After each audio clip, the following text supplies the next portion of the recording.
تو یہ حدیث صحیح بخاری اور صحیح مسلم کا میں حوالہ دے چکا. بخاری 4418، صحیح مسلم میں 7016 سے 7019 تک ورڈ بائی ورڈ کعب ابن مالک کی حدیث میں پڑھتا ہوں.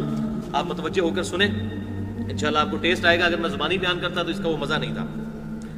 کعب ابن مالک کے بیٹے کا بیان ہے کہ میں نے کعب رضی اللہ تعالی عنہ سے ان کے غزوہ تبوک میں شریک نہ ہو سکنے کا واقعہ سنا. اب یہ تین اصحاب تھے، کعب ابن مالک رضی اللہ تعالیٰ عنہ، دوسرے مرارہ بن ربیع اور تیسرے حلال بن امیہ. ان تینوں کا ذکر اس حدیث میں آ جائے گا. تو ان کا بیٹا کہتا ہے کہ میں نے اپنے باپ سے یہ واقعہ سنا.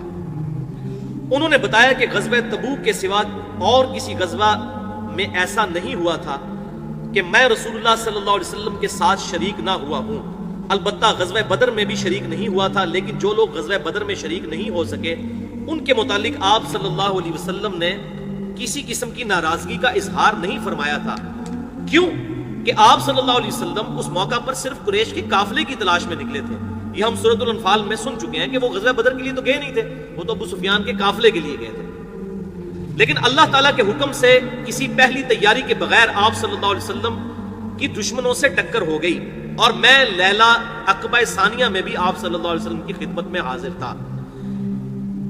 یہ وہ رات تھی جو ہجرت مدینہ سے پہلے چند انصار نے آپ صلی اللہ علیہ وسلم کے ہاتھ پر حج کے موقع پر بیعت کی اور آپ کو دعوت دی کہ آپ ہجرت کر کے مدینہ شریف آ جائیں. تو یہ اصل میں آپ کی زندگی کا ٹرننگ پوائنٹ تھا کہ آپ کو ایک الٹرنیٹو بیس مل گئی مدینہ شریف کے اندر، اور وہاں سے پھر آپ کی دعوت لانچ ہوئی.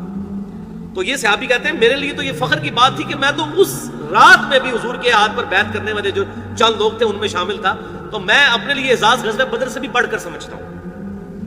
اور میں لیلہ عقبہ میں حضور صلی اللہ علیہ وسلم کی خدمت میں حاضر ہوا تھا. یہ وہی رات ہے جس میں ہم نے مکہ میں اسلام کے لیے عہد کیا تھا، اور مجھے تو یہ غزوہ بدر سے بھی زیادہ عزیز ہے، اگرچہ بدر کا لوگوں کی زبانوں پر چرچا زیادہ ہونے لگا ہے. میرا واقعہ یہ ہے کہ میں اپنی زندگی میں کبھی اتنا قوی اور اتنا صاحب مال نہیں ہوا تھا جتنا اس موقع پر تھا، یعنی غزوہ تبوک کے موقع پر. جبکہ میں آپ صلی اللہ علیہ وسلم کے ساتھ تبوک کے غزوے میں شریک نہیں ہو سکا. اللہ کی قسم اس سے پہلے کبھی میرے پاس 2 اونٹ بھی جمع نہیں ہوئے تھے، لیکن اس موقع پر میرے پاس 2 اونٹ موجود تھے. آپ صلی اللہ علیہ وسلم جب کبھی بھی کسی غزوے کے لیے تشریف لے جاتے تو آپ صلی اللہ علیہ وسلم اس کے لیے ذو معنی الفاظ استعمال فرمایا کرتے تھے. لیکن غزوہ تبوک کا جب موقع آیا تو گرمی بڑی سخت تھی، سفر بھی بہت لمبا تھا، بیابانی راستہ تھا اور دشمن کی فوج بھی کثرت سے تھی، تمام مشکلات سامنے تھیں. اس لیے آپ صلی اللہ علیہ وسلم نے مسلمانوں کو اس غزوے سے متعلق بہت تفصیل کے ساتھ بتا دیا تھا.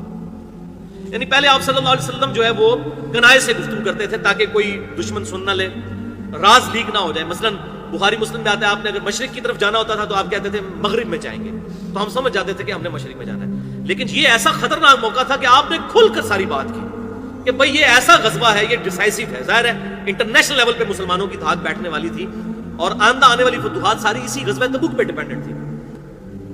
اور سفر بڑا کٹھن تھا، گرمیوں کا موسم تھا، پھل پک کر تیار ہونے والے تھے، اور وہ کہہ رہے ہیں کہ بڑا لمبا سفر تھا. ایریل ڈسٹنس آج بھی اگر جہاز سے سفر کریں تو 550 کلومیٹر بنتا ہے، اور جو ویسے سڑک کا راستہ ہے یا پیدل کا راستہ وہ 700 کلومیٹر بنتا ہے غزوہ تبوک کا، تبوک کے مقام تک پہنچنے کے لیے. اب اتنا مشکل سفر 30,000 جانثار صحابہ کرام رضوان نے کیا، لیکن کچھ پیچھے بھی رہ گئے. تو رومن امپائر سامنے سے 1.5 سے 2 لاکھ کی فوج لے کر کیسر روم آ گیا، لیکن آپ صلی اللہ علیہ وسلم کی ایسی دہشت پڑی کہ وہ مقابلہ کیے بغیر بھاگ گیا. پھر آپ صلی اللہ علیہ وآلہ وسلم نے 20 دن تک وہاں پر قیام کیا، ارد گرد کے قبائل کے ساتھ آپ صلی اللہ علیہ وآلہ وسلم نے معاہدے کیے، اور پھر آپ صلی اللہ علیہ وسلم واپس تشریف لے کر آئے. اور پھر دھاک بیٹھ گئی کہ رومن امپائر بھی 30,000 صحابہ اکرام علیہم رضوان جانثاروں کا مقابلہ نہیں کر سکی. پر وہ کہتے ہیں کہ آپ صلی اللہ علیہ وسلم نے چونکہ بڑی کریٹیکل جنگ تھی، بڑی تفصیل سے ہمیں بتایا اور کوئی ڈھکی چھپی بات نہیں کی تاکہ اس کے مطابق ہم پوری طرح تیاری کر لیں. چنانچہ آپ صلی اللہ علیہ وسلم نے اس سمت کی بھی نشاندہی کر دی جدھر سے آپ کے جانے کا ارادہ تھا.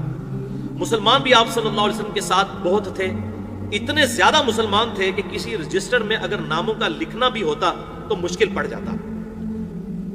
کوئی بھی شخص اگر اس غزوے میں شریک نہ ہونا چاہتا تو وہ یہ خیال کر سکتا تھا کہ اس کی غیر حاضری کا کسی کو پتہ نہیں چلے گا. 30,000 لوگوں میں نہ کوئی کیمرے ہیں، نہ کوئی اس طریقے سے سسٹم ہے کہ آپ کسی کو وہ ڈیٹیکٹ کر سکیں اس حوالے سے کہ یہ فلاں آیا یا فلاں نہیں آیا. تو کہتے ہیں کہ اگر کوئی جان بوجھ کر بھی چھپ جاتا ہے اتنے ہزاروں کے مجمع میں تو پتہ نہ چلتا، سوائے اس کے کہ اللہ تعالیٰ وحی کے ذریعے آپ صلی اللہ علیہ وسلم کو آگاہ کر دیتا۔ ہاں اللہ تعالیٰ بتا دیتا تو یہ پتہ چل جاتا۔ تو اس حدیث سے یہ بات بھی پتہ چلی کہ صحابہ کا یہ عقیدہ تھا کہ آپ صلی اللہ علیہ وسلم کو اللہ کی طرف سے وحی کے ذریعے کو غیبی خبر پتہ چل جائے تو چل جائے، ورنہ آپ صلی اللہ علیہ وسلم خود سے غیب کو حاصل نہیں کر سکتے تھے۔ اس فرق کو سمجھ لیجئے۔ اور میں نے اسی حوالے سے 2 گھنٹے کی گفتگو کی ہے، مسئلہ نمبر 6A کے نام سے علم الغیب سے متعلق فرقہ وارانہ نظریات کا تحقیقی جائزہ۔ اس میں نے یہ حدیث کوٹ کی ہے غزوہ تبوک والی، یہ کہ صحابہ کا کیا عقیدہ تھا کہ اللہ تعالیٰ بتا دے تو پتہ چل جائے، ادروائز آپ صلی اللہ علیہ وسلم سے اگر کوئی چھپنا چاہتا تو وہ چھپ سکتا تھا۔ اور اس کا ذکر سورہ توبہ میں بھی آ چکا ہے کہ اے نبی آپ کے سامنے جھوٹی قسمیں کھائیں گے، آپ تو ان سے راضی ہو جائیں گے لیکن اللہ راضی نہیں ہوگا ان سے۔ تو اس کی غیر حاضری کا کسی کو پتہ نہیں چلے گا سوائے اس کے کہ اس کے متعلق اللہ تعالیٰ وحی کے ذریعے آگاہ کر دے۔ آپ صلی اللہ علیہ وسلم اس غزوہ کے لیے تشریف لے جا رہے تھے تو پھل پکنے کا زمانہ تھا اور سایہ میں بیٹھ کر لوگ آرام کرتے تھے۔ آپ صلی اللہ علیہ وسلم بھی تیاریوں میں مصروف تھے اور آپ کے ساتھ مسلمان بھی، لیکن میں روزانہ سوچا کرتا تھا کہ کل سے میں بھی تیاری شروع کر لوں گا۔ اس طرح ہر روز اسی طرح ٹالتا رہا۔ مجھے اس کا یقین تھا کہ میں تیاری کر لوں گا، مجھے آسانیاں میسر ہیں۔ یوں ہی وقت گزرتا رہا اور آخر لوگوں نے اپنی تیاریاں مکمل بھی کر لیں اور آپ صلی اللہ علیہ وسلم مسلمانوں کو ساتھ لے کر روانہ بھی ہو گئے۔ لیکن تھیندے تھیں جاتا ہے بندہ، اسی لیے کہتے ہیں نا جب حق پتہ چلے فوراً قبول کرو۔ آپ صلی اللہ علیہ وسلم مسلمانوں کو ساتھ لے کر روانہ بھی ہو گئے۔ یہ 30,000 کے قریب لوگ تھے۔ اس وقت تک میں نے کوئی تیاری نہیں کی تھی۔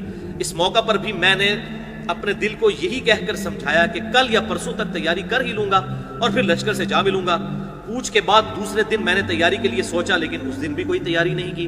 پھر تیسرے دن کے لیے سوچا اور اس دن بھی کوئی تیاری نہ کر سکا۔ یوں ہی وقت گزر گیا اور اسلامی لشکر بہت آگے چلا گیا۔ غزوہ میں شرکت میرے لیے بہت دور کی بات ہو گئی اور میں یہی ارادہ کرتا رہا کہ یہاں سے چل کر انہیں پالوں گا۔ کاش میں نے ایسا کر لیا ہوتا، لیکن یہ میرے نصیب میں نہیں تھا۔ تو یہ بات یاد رکھیں، انسان سے جب برائی ہو جائے نا اس کے بعد اس کو اپنی تقدیر پر ڈالا جا سکتا ہے، لیکن برائی کرنے سے پہلے کوئی شخص نہیں کہہ سکتا جی میری تقدیر میں جو کہ یہ برائی لکھی ہے اس لیے میں اب کرنے لگا ہوں۔ یہ بات سمجھیے، بعد میں اس لیے ڈالا جا سکتا ہے وہ کی تو اپنے نفس کی وجہ سے ہے، لیکن وہ تقدیر میں چیز تھی، یہ ڈٹرمنٹ بھی ہوگی کہ واقعی ویسا معاملہ ہوا۔ مثال کے طور پر اگر کوئی شخص فیل ہوتا ہے کسی سبجیکٹ کے اندر تو اپنی نااہلی کی وجہ سے ہوتا ہے، لیکن بعض اوقات ٹیچر کہتا ہے بھائی جو تیرے حالات ہیں تو نے فیل ہو جانا ہے، تو فیل ہو جائے تو کیا ٹیچر کو بلیم کرے گا؟ اپنے اعمال کی وجہ سے۔ تو اللہ تعالیٰ کا ڈیوائن وزڈم تو بہت بڑھ کر اللہ تعالیٰ کو مستقبل کے حالات پہلے سے پتہ ہے کہ ایسے معاملات ہوں گے تو یہ کیا کرے گا، نہ یہ کہ چونکہ اللہ نے نصیب میں لکھ دیا تھا اس لیے ان کے ساتھ ایسا ہوا۔ یہ عقیدہ نہیں ہے، ورنہ تو رسولوں کا مقدمہ، کتابوں کا مقدمہ ہی اسی بات پر قائم ہے کہ انسان جو کرتا ہے اپنی مرضی سے کرتا ہے۔ ہاں کچھ چیزیں واقعی ایسی ہیں جو اللہ نے انسان کے لیے مقدر کی ہیں اور ان کے بارے میں ہم سے پوچھا بھی نہیں جانا۔ ہمیں نہیں پوچھا جائے گا تیری آنکھیں جو ہیں ان کا رنگ یہ کیوں تھا، تیری عمر اتنی کیوں تھی، تیرے ماں باپ فلاں فلاں کیوں تھے۔ یہ تقدیر سے متعلق ہم سے سوال نہیں ہونے۔ ہاں جن چیزوں کا اللہ نے حکم دیا ہے، نماز پڑھو، حرام سے بچو، یہ ساری چیزیں ہمارے اختیار میں ہیں، ان کا ہمیں جواب دہی کرنی ہوگی، اللہ کے حضور پیشی ہوگی۔ تو کہتے ہیں میرے نصیب میں نہیں تھا۔ آپ صلی اللہ علیہ وسلم کے تشریف لے جانے کے بعد جب میں باہر نکلتا تو مجھے بڑا دکھ ہوتا، کیونکہ یا تو وہ لوگ نظر آتے تھے جن کے چہروں سے منافقت ٹپکتی تھی، یا پھر وہ لوگ نظر آتے تھے جنہیں اللہ نے معذور اور ضعیف قرار دے دیا تھا۔ تو یہ بڑی امبیرسمنٹ ہے۔ وہ کہتے ہیں مجھے جب باہر جن کو ہم منافق سمجھتے تھے وہی نظر آ رہے تھے تو مجھے ابھی میں بھی ان کے ساتھ ہو گیا ہوں۔ آج منو یہ دیہڑا دیکھنا پیا ہے کہ اے لوگ جنہوں کل تک اسی منافق کہتے ہیں آج میں بھی انہوں لسٹ شامل ہو گیا۔ تو کہتے ہیں یا تو منافق مجھے نظر آتے تھے یا وہ ضعیف بوڑھے لوگ معذور، اللہ تعالیٰ نے کہہ دیا کہ وہ اگر قتال میں نہ بھی نکلے تو خیر ہے۔ تو کہتے ہیں یا وہ نظر آتے تھے اور میں ہٹا کٹا تھا اس کے باوجود میں نہیں گیا، تو یا منافق مجھے نظر آتے تھے اور مجھے بڑی کوفت ہوتی تھی کہ میرا شمار کن لوگوں میں ہو رہا ہے۔ یہ ان کے ایمان کی نشانی تھی کہ ان کو اندر سے ایمان پنچ کرتا تھا۔ جو صحیح مسلم میں حدیث ہے، گناہ وہ جو تیرے دل میں کھٹکے اور تو اس بات سے آر محسوس کرے کہ لوگ اس پر مطلع ہوں۔ تو گناہ تو دل میں کھٹکتا ہے، دل بہت بڑا مفتی اللہ نے بنایا ہے، سب سے بڑا فتویٰ تو اس کا ہوتا ہے۔ تو کہتے ہیں یا وہ لوگ تھے کہ جو معذوری کی وجہ سے اللہ نے ان کو اجازت دے دی تھی، یا منافق تھے وہی ان کی شکلیں ہی نظر آتی تھی۔ آپ صلی اللہ علیہ وسلم نے میرے بارے میں کسی سے کچھ نہیں پوچھا تھا، لیکن جب آپ صلی اللہ علیہ وسلم تبوک پہنچ گئے تو وہیں ایک مجلس میں آپ صلی اللہ علیہ وسلم نے فرمایا کہ کعب نے کیا کیا.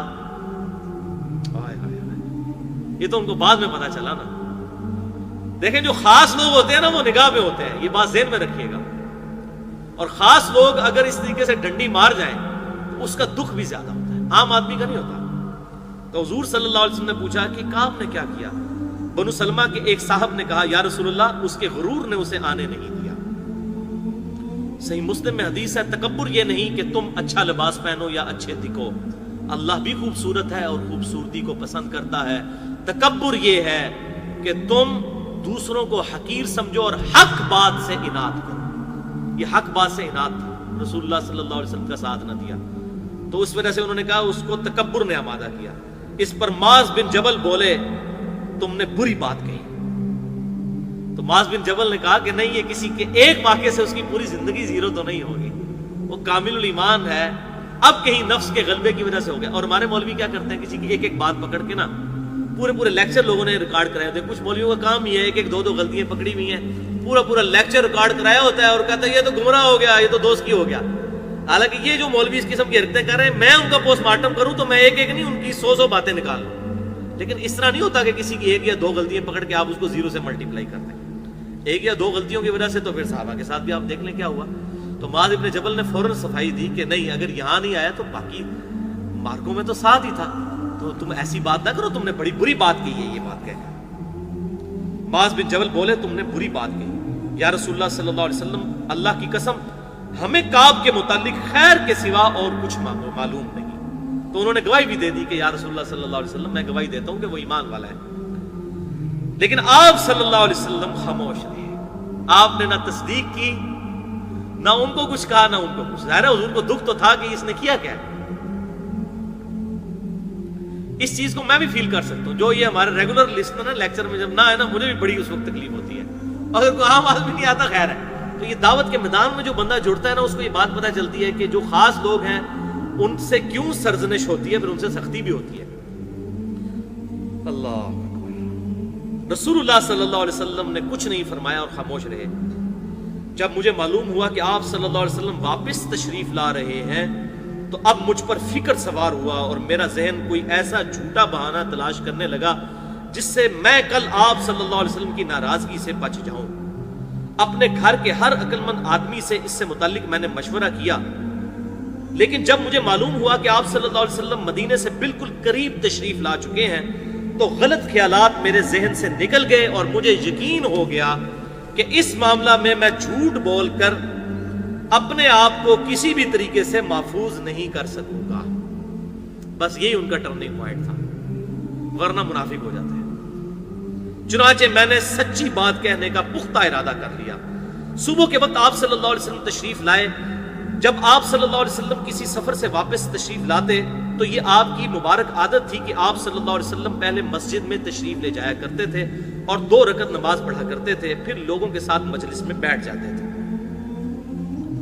جب آپ صلی اللہ علیہ وسلم اس عمل سے فارغ ہو چکے تو آپ صلی اللہ علیہ وسلم کی خدمت میں لوگ آنے لگے جو غزوہ میں شریک نہیں ہو سکے تھے اور قسم کھا کھا کر اپنے عذر بیان کرنے لگے. یعنی وہی منافقین جو سورہ التوبہ میں ذکر آیا ہے, 11واں پارہ شروع سے ہوتا ہے کہ ان قریب یہ قسمیں اٹھا کر کہیں گے یا رسول اللہ میری بیوی بیمار تھی, یا رسول اللہ میرا بچہ بیمار تھا, یہ تھا وہ تھا.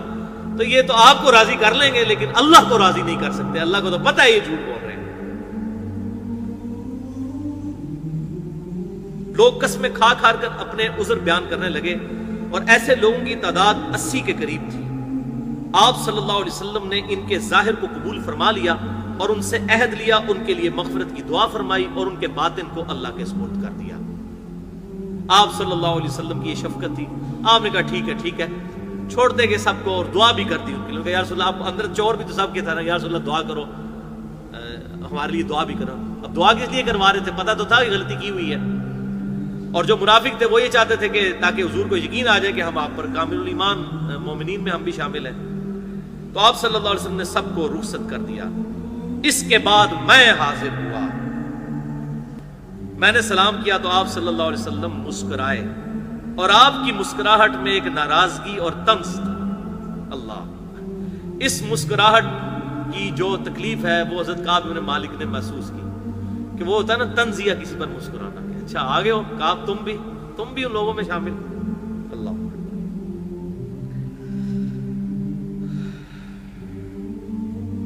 آپ نے فرمایا آؤ. میں چند قدم چل کر آپ کے سامنے بیٹھ گیا.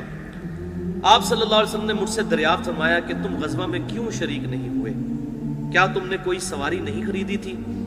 میں نے عرض کیا میرے پاس سواری موجود تھی. خدا کی قسم اگر میں آپ کے سوا کسی دنیا دار شخص کے سامنے بیٹھا ہوا ہوتا تو کوئی نہ کوئی بہانہ گھڑ کر اس کی ناراضگی سے بچ سکتا تھا. مجھے خوبصورتی کے ساتھ گفتگو کرنے کا سلیقہ بھی معلوم ہے، لیکن اللہ کی قسم یا رسول اللہ صلی اللہ علیہ وسلم مجھے یقین ہے کہ اگر آج میں آپ صلی اللہ علیہ وسلم کے سامنے کوئی جھوٹا عذر بیان کر کے آپ کو راضی کر بھی لوں تو جلد اللہ تعالیٰ آپ کو مجھ سے ناراض کر دے گا. جھوٹ تو میں بول رہا ہوں گا، اللہ آپ کو وحی کے ذریعے بتا دے گا کہ یہ بھی منافق ہے، اس نے یہ جھوٹ بولا ہے آپ سے. اس کی بجائے اگر میں آپ سے سچی بات بیان کروں تو یقیناً آپ کو میری طرف سے ناراضگی تو ہوگی، لیکن اللہ سے مجھے معافی ملنے کی امید ہو جائے گی. یہ ہے ایمان. کہتے ہیں یا رسول اللہ صلی اللہ علیہ وسلم وقتی طور پہ آپ کی ناراضگی کا سامنا ہوگا، لیکن میں شریعت کی پابندی کو پورا کروں گا. اللہ تعالیٰ آپ کو اگر اس معاملے میں ناراض کرے گا تو اس معاملے میں ہو سکتا ہے اللہ تعالیٰ میری توبہ قبول کر کے آپ کو راضی کر دے مجھ سے. نہیں، اللہ کی قسم مجھے کوئی عذر نہیں تھا. اللہ کی قسم اس وقت سے پہلے میں کبھی اتنا فارغ البال نہیں تھا، اور پھر بھی میں آپ صلی اللہ علیہ وسلم کے ساتھ شریک نہیں ہو سکا. آپ صلی اللہ علیہ وسلم نے فرمایا اچھا اب تم یہاں سے چلے جاؤ یہاں تک کہ اللہ تعالیٰ تمہارے بارے میں کوئی فیصلہ صادر فرمائے. تو حضور صلی اللہ علیہ وسلم نے باقیوں کا تو عذر قبول کر لیا، ان کے بارے میں کہا کہ اب تم جاؤ، اللہ تعالیٰ جانے اور اس کا معاملہ، میں اب اس معاملے میں نہیں پڑوں گا. میں اٹھ گیا اور میرے پیچھے بنو سلمہ کے کچھ لوگ بھی دوڑے ہوئے آئے اور مجھ سے کہنے لگے کہ خدا کی قسم ہمیں تمہارے متعلق یہ معلوم نہیں تھا کہ اس سے پہلے تم نے کبھی گناہ کیا ہو اور تم نے بڑی کوتاہی کی ہو. آپ صلی اللہ علیہ وسلم کے سامنے تم بھی ویسا ہی کوئی عذر بیان کر دیتے جیسا کہ دوسرے لوگوں نے کیا تھا. تمہارے گناہ کے لیے حضور صلی اللہ علیہ وسلم کا اللہ کے حضور استغفار کرنا ہی کافی ہو جاتا. یہ وہ لوگ جو آج کل بھی ہیں، کچھ بھی ہیں اللہ تیرے محبوب کی امت سے ہیں، تو اس ٹائم بھی ایسے لوگ موجود تھے. انہوں نے کہا جی جھوٹ مارنا سی چپ کر کے بعد معافی مانگ لینی سی، اللہ تعالیٰ نے حضور صلی اللہ علیہ وسلم دعا کر دیتے تھے، چھٹی ہو جاتی.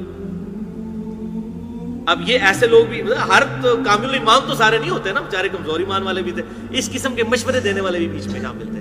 ان کے تسی جناب اپنی بےزتی کرا لی ہوتے، سارے لوگ کہتے ہیں ان کے جناب دیکھو کیا ہو گیا، تو آپ بھی کوئی بہانہ کر لیتے تو پھر حضور صلی اللہ علیہ وسلم سے دعا کروا لیتے. تو اب ان کو بھی پتا تھا اس طریقے سے 2 نمبری والی دعا جو میں کرواؤں گا زبردستی حضور صلی اللہ علیہ وسلم کے ساتھ، تو میں تو یہ دھوکہ دے رہا ہوں گا. آپ صلی اللہ علیہ وسلم اگر دعا کر بھی دیں گے تو وہ تو اللہ تعالیٰ نے معاملہ اس کا طے کرنا ہے نا.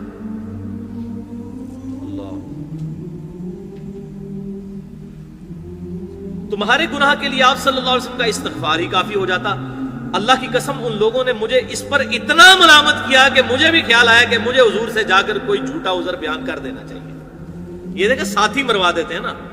وہ کہتے ہیں اتنا انہوں نے کہا، اتنا مجھے تنگ کیا کہ میں نے کہا اچھا چلو یار میں بھی جا کے نہ کہتا ہوں یار میں نے اس ٹائم آپ کو بات نہیں کی، ٹائم نہیں سی، پوری گل نہیں کر سکیا، ہوں میں تو دسنا اے مسئلہ ایسی میرے آپ. لیکن پھر اللہ تعالیٰ نے ان کی مدد کی اور وہ بچ گئے. حتیٰ کہ میں نے ارادہ کیا کہ میں بھی واپس جا کر آپ صلی اللہ علیہ وسلم سے کوئی جھوٹا عذر بیان کروں. پھر میں نے ان سے پوچھا کیا میرے علاوہ کسی اور نے بھی میری طرح عذر بیان کیا ہے؟ تو انہوں نے کہا ہاں 2 حضرات نے اسی طرح کی معذرت کی ہے جس طرح کی تم نے کی ہے، اور انہیں بھی وہی جواب ملا ہے جو تمہیں ملا ہے. تو میں نے پوچھا وہ دونوں کون ہیں؟ انہوں نے بتایا کہ مرارہ بن ربیع اور حلال بن امیہ رضی اللہ تعالی عنہما.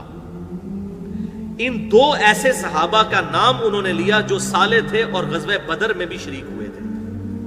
تو انہوں نے کہا اچھا وہ دو بدری صحابی، انہوں نے بھی اسی طرح کیا. پھر ان کو ذرا ڈھارس ہوئی کہ میں اکیلا نہیں ہوں، ہے نا، کونوا مع الصادقین، سچوں کے ساتھ رہو. تو اب اس چیز نے انہوں نے کہا اچھا چلو یار میں اکیلا نہیں ہوں اس معاملے میں، ان 2 کے ساتھ بھی ایسا ہوا ہے تو وہ تو 2 مجھے اپنا تو نہیں پتا، لیکن ان 2 کے بارے میں وہ بدری صحابی ہیں اور بڑے کامل ایمان مومنین ہیں، اگر ان کے ساتھ بھی ایسا ہوا، انہوں نے بھی اپنا عذر پیش کیا اور آپ صلی اللہ علیہ وسلم نے ان کو بھی کہا کہ جاؤ اللہ کے فیصلے کا انتظار کرو، تو میری بڑی خوش قسمتی ہے اگر میں بھی ان 2 کے ساتھ شامل ہوں.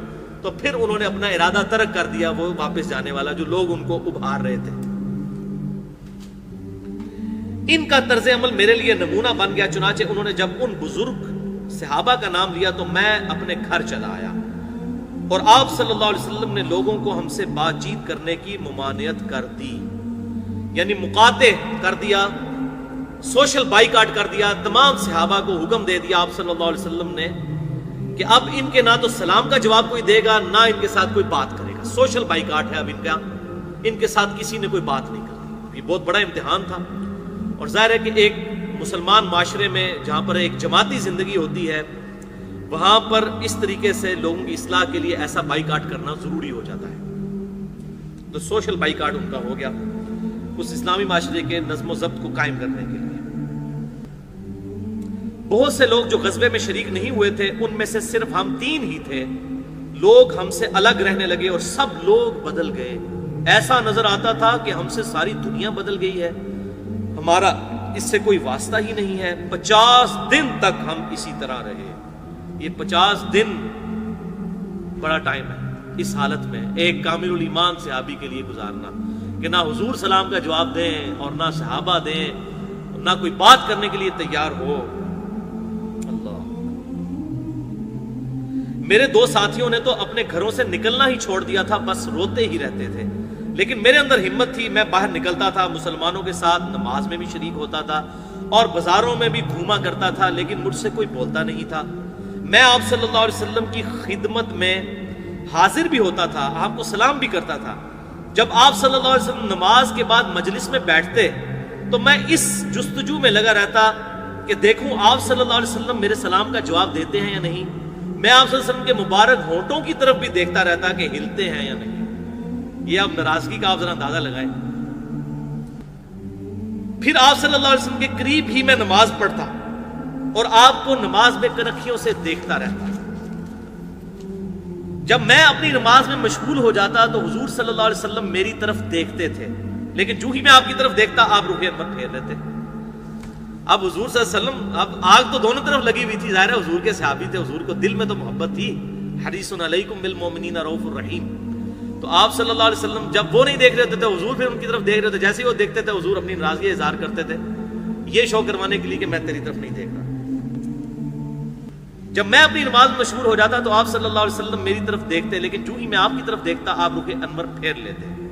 آخر جب اس طرح لوگوں کی بے رخی بڑھتی ہی گئی تو میں ایک دن ابو قتادہ کے باغ کی دیوار پر چڑھ گیا، وہ میرے چچا زاد بھائی تھے اور مجھے ان سے بڑا گہرا تعلق تھا۔ میں نے انہیں سلام کیا، لیکن اللہ کی قسم انہوں نے بھی میرے سلام کا جواب نہ دیا۔ میں نے کہا ابو قتادہ تمہیں اللہ کی قسم کیا تم جانتے نہیں اللہ اور اس کے رسول سے مجھے کتنی محبت ہے؟ انہوں نے کوئی جواب نہیں دیا۔ میں نے دوبارہ ان سے یہی سوال کیا اللہ کی قسم دے کر، لیکن پھر بھی وہ خاموش رہے۔ پھر میں نے تیسری دفعہ اللہ کا واسطہ دے کر ان سے یہی سوال کیا۔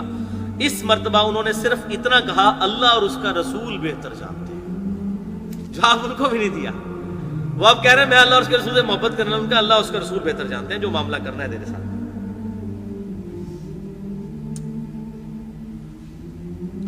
اس پر میرے آنسو پھوٹ پڑے، میں واپس چلا آیا۔ ایک دن میں مدینہ کے بازار میں جا رہا تھا کہ شام کا ایک کاشتکار جو غلہ بیچنے کے لیے مدینہ آیا تھا وہ پوچھ رہا تھا کعب بن مالک کہاں رہتا ہے۔ لوگوں نے میری طرف اشارہ کیا تو وہ میرے پاس آیا اور ملک غسان کا ایک خط مجھے دیا، اور اس خط میں یہ تحریر تھا۔ یہ غسان کا جو بادشاہ ہے یہ وہی تھا کہ جس نے حضور صلی اللہ علیہ وسلم کے ایلچی کو شہید کر دیا تھا، سیدنا حارث بن عبید کو۔ اس کا نام تھا شرابیل بن عمرو۔ تو ایلچی کا قتل جو ہے وہ اس زمانے میں سفیر کا قتل جو ہے اعلان جنگ سمجھا جاتا تھا۔ تو اسی کے ریونج پہ آپ صلی اللہ علیہ وآلہ وسلم غزوہ تبوک کے لیے روانہ ہوئے تھے۔ پہلے آپ نے حضرت خالد بن ولید اور وہ باقی اصحاب گئے تھے اور وہاں پر پھر باقی شہید ہوئے۔ حضرت زید بن حارثہ رضی اللہ تعالی عنہ ان کی قیادت میں لشکر بھیجا تھا غزوہ موتا، اور پھر آپ صلی اللہ علیہ وسلم پھر خود غزوہ حنین کے بعد گئے تھے۔ تو اس ایلچی نے اب دیکھا کہ کعب بن مالک کے ساتھ یہ معاملہ ہوا ہے، تو وہ دیکھیں اس نے ادھر سے خط لکھا، کتنی اس کی جاسوسی تھی، اس نے وہاں سے خط لکھا اور اس خط میں لکھا تھا اما بعد مجھے معلوم ہوا ہے کہ تمہارے صاحب یعنی نبی صلی اللہ علیہ وسلم تمہارے ساتھ زیادتی کرنے لگے ہیں، اللہ نے تمہیں کوئی ذلیل نہیں پیدا کیا ہے کہ تمہارا حق ضائع کیا جائے، تم ہمارے پاس آ جاؤ ہم تمہارے ساتھ بہتر سلوک کریں گے۔ یعنی اب اس کافر نے کہا کہ اب بڑا اچھا موقع ہے، یہ دکھا ہوا ہے اس کو اپنے ساتھ ملا لیں۔ جب میں نے یہ خط پڑھا تو میں نے کہا کہ یہ ایک اور امتحان مجھ پر آ پڑا، میں نے اس خط کو تندور میں جلا دیا. ظاہر ہے تو مومن تھے, وہ کوئی دنیاوی پوسٹ کسی سیاسی پارٹی کے لیڈر تو نہیں تھے کہ وہ پوسٹ لینے کے لیے وزارت کے لیے ایک پارٹی سے دوسری پارٹی میں چلے جاتے, ایسا تو نہیں تھا, کامل ایمان مومن تھے. تو انہوں نے وہ خط کو تندور میں ڈالا اور کہا یا اللہ اس حد تک صورتحال ہو گئی ہے کہ میں اتنا جو ہے وہ مردود ہو گیا ہوں لوگوں کی نظر میں کہ مجھے اب کافر بھی اپروچ کر رہے ہیں کہ آپ ہمارا آگے ہمیں جوائن کر لو. ان 50 دنوں میں سے جب 40 دن گزر چکے تو رسول اللہ صلی اللہ علیہ وسلم کا ایلچی میرے پاس آیا اور اس نے کہا کہ رسول اللہ صلی اللہ علیہ وسلم نے تمہیں حکم دیا ہے کہ اپنی بیوی سے بھی الگ ہو جاؤ. میں نے پوچھا کیا میں اسے طلاق دے دوں یا مجھے کیا کرنا ہے؟ تو انہوں نے بتایا کہ نہیں, آپ صلی اللہ علیہ وسلم نے صرف یہ کہا ہے کہ اپنی بیوی کے پاس مت جاؤ. میرے دونوں ساتھیوں کو جنہوں نے میری طرح معذرت کی تھی انہیں بھی یہی حکم بھجوا دیا. میں نے اپنی بیوی سے کہا کہ اب تم اپنے میکے چلی جاؤ اور اس وقت تک وہیں رہو جب تک اللہ تعالیٰ اس معاملے کا کوئی فیصلہ نہ کر دے.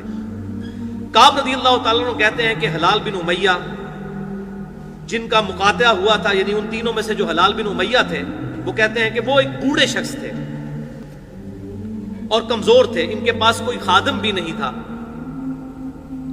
کیا اگر ان کی بیوی نے آ کر آپ صلی اللہ علیہ وسلم کی خدمت میں عرض کیا کہ کیا اگر میں ان کی خدمت کروں تو آپ ناپسند تو نہیں فرمائیں گے؟ اب دیکھیں بیویاں بھی بجائے اپنے خامند کا ساتھ دینے کے آپ صلی اللہ علیہ وسلم کے پاس گئی ہیں کہ یا رسول اللہ آپ اجازت دیں, تو میرا خامند تو بوڑھا ہے, اس کا بھی آپ نے بائیکاٹ کیا تو وہ بیچارہ بوڑھا آدمی ہے, وہ کیسے گزارا کرے گا؟ آپ صلی اللہ علیہ وسلم نے فرمایا کہ صرف وہ تم سے صحبت نہ کریں, یعنی ازدواجی تعلق قائم نہ کریں, ویسے تم دونوں ساتھ میاں بیوی رہ سکتے ہو. تو بیوی نے آگے سے عرض کی اللہ کی قسم یا رسول اللہ صلی اللہ علیہ وسلم میرا خامن تو کسی چیز کے لیے حرکت بھی نہیں کر سکتا جب سے آپ ان سے ناراض ہوئے ہیں. وہ دن اور آج کا دن 40 دن گزرنے کو ہیں کہ ان کے آنسو نہیں تھمتے. تو یا رسول اللہ علیہ وسلم بیوی کی اس کو کہاں سے ہوش, تو 40 دن سے اس کے آنسو نہیں. یہ ہے جناب جو بخاری مسلم کی حدیث ہے, تم اس وقت تک تم میں سے کوئی مؤمن ہی نہیں ہو سکتا جب تک کہ میں اسے اس کے ماں باپ اولاد اور سب لوگوں سے بڑھ کر عزیز نہ ہو جو. یہ اس کی پریکٹیکل مثال ہے. یہاں لوگ کہتے ہیں جناب داڑھی اس لیے نہیں رکھتا کہ بیوی منع کرتی ہے. بیوی جناب داڑھی نہیں رکھنے دیتی, اور اتھے تسی دیکھ لو جناب بیوی کیا کہہ رہی ہے کہ وہ میرے قریب آنا تو دور کی بات, اس کے تو آنسو نہیں رک رہے جب سے آپ ناراض ہیں. میرے گھر کے بعض لوگوں نے مجھے کہا, اب دیکھیں یہ پھر مشورہ دینے والے آ گئے ہیں, انہوں نے کہا کہ جس طرح حلال بن امیہ کی بیوی نے ان کی خدمت کی اجازت مانگ لی ہے تو تم بھی جا کر حضور سے اجازت لے لو کہ تمہاری بیوی بھی تمہاری خدمت کر لیا کرے. یہ مشورہ دینے والے جو لوگ ہوتے ہیں نا, اپنی طرف سے بیچارے مخلص ہوتے ہیں لیکن وہ کسی کا بیڑا غرق بھی ہو سکتا ہے اس معاملے میں. تو انہوں نے کہا اللہ کی قسم میں کبھی بھی رسول اللہ سے ایسی اجازت نہیں لوں گا. میں جوان ہوں, معلوم نہیں جب اجازت لینے جاؤں تو حضور مجھے کیا کہہ دیں کہ ہاں جی تنو تو اجازت نہیں ہو, تو بڑھا آدمی سی میں نے اس لیے اجازت دی, تو تو جوان آدمی 35 سال تیری عمر ہے تو تو کہہ رہا ہے کہ مجھے بیوی خدمت کے لیے چاہیے. اس طرح 10 دن اور گزر گئے, یعنی 50 دن. اور جب سے آپ صلی اللہ علیہ وسلم نے ہم سے بات چیت کرنے کی ممانعت فرمائی تھی اس کے 50 دن پورے ہو گئے. 50ویں رات کی صبح کو جب میں فجر کی نماز پڑھ چکا اور اپنے گھر کی چھت پر بیٹھا ہوا تھا, اسی طرح جس کا ذکر اللہ تعالیٰ نے کیا ہے کہ میرا دم گھٹا جا رہا تھا اور زمین اپنی تمام وسعتوں کے باوجود میرے لیے تنگ ہو چکی تھی. وہ کہتے ہیں یہ حالت میری 50ویں دن تھی جو اللہ تعالیٰ نے ذکر کیا. حتی اذا ضاقت علیہم الارض بما رحبت وضاقت علیہم انفسهم وظنوا ان لا ملجأ من اللہ الا الیہ, کہ زمین اپنی وسعت کے باوجود ان پر تنگ ہو چکی تھی. کہتے ہیں یہ حالت میری ہو چکی تھی, اللہ نے بھی ذکر کیا قرآن میں, واقعی میری حالت یہی تھی. 50 دن پورے ہو گئے, لیکن ان مع العسر یسرا, ہر مشکل کے بعد آسانی آ جاتی ہے. اب آسانی آئی تو میں نے ایک پکارنے والے کی پکار سنی, جبل صلا پر چڑھ کر کوئی بلند آواز سے کہہ رہا تھا اے کعب بن مالک تمہیں بشارت ہو. انہوں نے بیان کیا کہ یہ سنتے ہی میں سجدے میں گر پڑا اور مجھے یقین ہو گیا کہ اب مجھ پر فراخی آ جائے گی, تنگی کے بعد آسانی. فجر کی نماز کے بعد رسول اللہ صلی اللہ علیہ وسلم نے اللہ کی بارگاہ میں ہماری توبہ کی قبولیت کا اعلان فرما دیا تھا. لوگ میرے ہاں بشارت دینے کے لیے آنے لگے اور میں میرے دو ساتھیوں کو بھی جا کر بشارت دی. ایک شخص زبیر ابن عوام جو عشرہ مبشرہ میں سے اپنا گھوڑا دوڑائے ہوئے آ رہے تھے, ادھر قبیلہ اسلم کے ایک صحابی نے پہاڑی پر چڑھ کر آواز دی اور آواز گھوڑے سے زیادہ تیز تھی. جن صحابی نے صلا پہاڑی پر آواز دی تھی جب وہ میرے پاس بشارت دینے کو آئے تو میں نے اپنے دونوں کپڑے اتار کر بشارت کی خوشی میں انہیں دے دیے، اور اللہ کی قسم اس وقت ان دو کپڑوں کے سوا میرے پاس کوئی اور پہننے کی چیز نہیں تھی۔ میں نے اب یعنی پہننے کی چیز مراد ہے کہ کوئی اچھے کپڑے نہیں تھے، وہی اچھے کپڑے تھے۔ میں نے اپنے ساتھی ابو قتادہ سے 2 کپڑے مانگ کر پہنے اور حضور صلی اللہ علیہ وسلم کی خدمت میں حاضر ہوا۔ یعنی اب ان کی غیر موجودگی میں اناؤنسمنٹ ہوئی تھی کہ ان کی توبہ قبول ہے۔ اب یہ پہلی دفعہ پیش ہونے جا رہے ہیں، یہ ڈراپ سین ہے۔ جوگ در جوگ لوگ مجھ سے ملاقات کرتے جاتے تھے اور مجھے توبہ کی قبولیت پر بشارت دیتے جاتے تھے، کہتے تھے اللہ کی بارگاہ میں توبہ کی قبولیت مبارک ہو۔ اچھا، حضرت کا آپ کو یہ نہیں پتا تھا کہ ہمارے لیے آیتیں نازل ہو گئی ہیں، وہ یہ تھا کہ حضور کو وحی خفی کے ذریعے بتا دیا گیا ہے۔ ان کو کیا پتا تھا کہ کتنی بڑی خوش نصیبی ہونے والی ہے۔ کعب کہتے ہیں کہ آخر میں مسجد میں داخل ہوا، حضور صلی اللہ علیہ وسلم تشریف رکھتے تھے، چاروں طرف صحابہ کا مجمع تھا۔ سیدنا طلحہ بن عبید اللہ، یہ بھی اشرا مبشرہ میں سے ہیں، دوڑ کر میری طرف بڑھے اور مجھ سے مصافحہ کیا اور مبارک دی۔ اللہ کی قسم وہاں موجود مہاجرین میں سے کوئی بھی شخص ان کے سوا میری طرف نہ آیا۔ طلحہ کا یہ احسان میں کبھی نہیں بھولوں گا۔ پھر کہتے ہیں کہ جب میں نے رسول اللہ صلی اللہ علیہ وسلم کو سلام کیا تو آپ صلی اللہ علیہ وسلم نے فرمایا، اور آپ صلی اللہ علیہ وسلم کا چہرہ مبارک خوشی اور مسرت سے دمک اٹھا تھا، اس مبارک دن کے لیے تمہیں بشارت ہوا ہے کعب، جو تمہاری عمر کا سب سے مبارک دن ہے۔ کعب کہتے ہیں میں نے عرض کیا یا رسول اللہ صلی اللہ علیہ وسلم، یہ بشارت آپ کی طرف سے ہے یا اللہ کی طرف سے ہے؟ اللہ، تو آپ نے فرمایا اللہ کی طرف سے۔ آپ صلی اللہ علیہ وسلم اتنے خوش تھے، اور آپ صلی اللہ علیہ وسلم جب کسی بات پر خوش ہوتے تھے تو چہرہ مبارک روشن ہو جاتا تھا جیسا کہ چاند کا ٹکڑا ہو۔ آپ صلی اللہ علیہ وسلم کی مسرت ہم چہرہ مبارک پر سمجھ جایا کرتے تھے۔ پھر جب میں آپ صلی اللہ علیہ وسلم کے سامنے بیٹھ گیا تو عرض کیا یا رسول اللہ صلی اللہ علیہ وسلم، اپنی توبہ کی قبولیت کی خوشی میں اپنا تمام مال اللہ اور اس کے رسول کی راہ میں صدقہ کرتا ہوں۔ آپ صلی اللہ علیہ وسلم فرمایا لیکن کچھ مال اپنے پاس بھی رکھ لو، یہ زیادہ بہتر ہے۔ میں نے عرض کیا پھر میں خیبر کا حصہ اپنے پاس رکھتا ہوں جو یعنی مال غنیمت میرے سے ملا تھا۔ پھر میں نے عرض کیا یا رسول اللہ صلی اللہ علیہ وسلم، اللہ تعالیٰ نے مجھے سچ بولنے کی وجہ سے نجات دی، اب میں اپنی توبہ کی قبولیت کی خوشی میں آپ سے یہ وعدہ کرتا ہوں کہ جب تک زندہ رہوں گا سچ کے سوا کوئی بات زبان سے نہیں نکالوں گا۔ سچ نے مجھے آج نجات دی ہے۔ بس اللہ کی قسم جب سے میں نے آپ صلی اللہ علیہ وسلم کے یہ سامنے عہد کیا، میں کسی ایسے مسلمان کو نہیں جانتا جسے اللہ تعالیٰ نے سچ بولنے کی وجہ سے اتنا نوازا ہو جتنی نوازشات مجھ پر سچ بولنے کی وجہ سے کی۔ جب سے میں نے آپ صلی اللہ علیہ وسلم کے سامنے یہ عہد کیا پھر آج تک کبھی جھوٹ بولنے کا ارادہ بھی نہیں کیا، اور مجھے امید ہے کہ اللہ تعالیٰ باقی زندگی بھی مجھے اس گناہ سے محفوظ رکھے گا انشاءاللہ۔ اللہ تعالیٰ ہمیں بھی جھوٹ کے گناہ سے محفوظ رکھے۔ اور اللہ تعالیٰ نے اپنے رسول صلی اللہ علیہ وسلم پر پھر وہ آیات نازل فرمائیں، وہی آیات جو ہم پڑھ چکے ہیں۔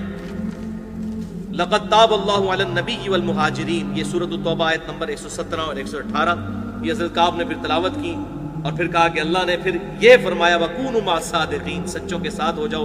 اللہ کی قسم اللہ کی طرف سے اسلام کے لیے ہدایت کے بعد میری نظر میں حضور صلی اللہ علیہ وسلم کے سامنے اس سچ بولنے سے بڑھ کر اللہ کا مجھ پر کوئی اور انعام نہیں تھا۔ میں نے جھوٹ نہیں بولا، اس طرح اپنے آپ کو ہلاکت سے بچا لیا، جیسا کہ جھوٹ بولنے والے ہلاک ہوئے تھے میں اس ہلاکت سے بچ گیا۔ نزول وحی کے زمانہ میں جھوٹ بولنے والوں پر اللہ تعالیٰ نے اتنی شدید وعید فرمائی جتنی شدید کسی دوسرے پر نہیں کی تھی، اور پھر انہوں نے وہ آیات پڑھی سورۃ التوبہ کی کہ اللہ تعالیٰ نے حضور صلی اللہ علیہ وسلم پر یہ وحی کی کہ عنقریب منافق اگر جھوٹے بہانے کریں گے تو میری اللہ نے تعریف کی، اور ان منافقین کو اللہ تعالیٰ نے ان پر لعنت فرمائی، ان پر برائی سے ان کا ذکر کیا۔ کعب نے بیان کیا چنانچہ ہم 3 ان لوگوں کے معاملے سے جدا رہے، یعنی ہم ان منافقین میں شامل نہیں ہوئے کہ جنہوں نے حضور صلی اللہ علیہ وسلم کے سامنے جھوٹی قسمیں کھائی تھیں، اور آپ صلی اللہ علیہ وسلم نے ان منافقین کی باتیں مان بھی لی تھی، ان سے بیعت بھی لے لی تھی، اور ان کے لیے طلب اور مغفرت بھی فرمائی تھی۔ ہمارا معاملہ آپ صلی اللہ علیہ وسلم نے چھوڑ دیا اور اللہ تعالیٰ نے خود اس کا فیصلہ فرمایا اور ہماری توبہ قبول کی، الحمدللہ۔ یہ بھائیو پوری حدیث ہے سیدنا کعب ابن مالک رضی اللہ تعالیٰ عنہ کا یہ پرسوز واقعہ۔ یہ میں نے اس لیے پورا بیان کیا کہ یہ ڈاکٹر اسرار صاحب نے بھی اپنی تفسیر کے دوران اس واقعے کو سکپ کیا، اور انہوں نے کہا کہ یہ واقعہ آپ خود تفہیم القرآن میں پڑھ لیں، بلکہ مجھے بڑی حیرانگی ہوئی، انہوں نے کہا کہ بخاری مسلم تو آپ کو شاید نہ مل سکے تو آپ تفہیم القرآن میں سے پڑھ لیں۔ تو اب ظاہر ہے اس زمانے کی بات ہے، اب الحمدللہ بخاری مسلم کے ترجمے ہو چکے ہیں، ہر بندے کے ہاتھ میں آ چکی ہے. وہ 98 کی بات تھی. آج ہم 4 اکتوبر 2014 کو بیٹھے ہوئے ہیں یہاں پر. اللہ تعالیٰ سے دعا ہے کہ ہمیں صحابہ کرام علیہم رضوان کے نقش قدم پر چلنے کی توفیق عطا فرمائے. آج کے درس میں جتنی حق باتیں ہیں اللہ تعالیٰ ہمارے دلوں میں راسخ فرمائے. اگر جذبات میں میرے منہ سے کوئی غلط بات نکل گئی تو اللہ تعالیٰ ہمارے دلوں سے معاف کر دے. ہمیں کتاب و سنت کی تعلیمات پر عمل کر کے دوسرے بھائیوں تک پہنچانے کی توفیق عطا فرمائے. سبحانک اللہم و بحمدک اشہد ان لا الہ الا انت استغفرک و اتوب الیک وما علینا الا البلاغ المبین.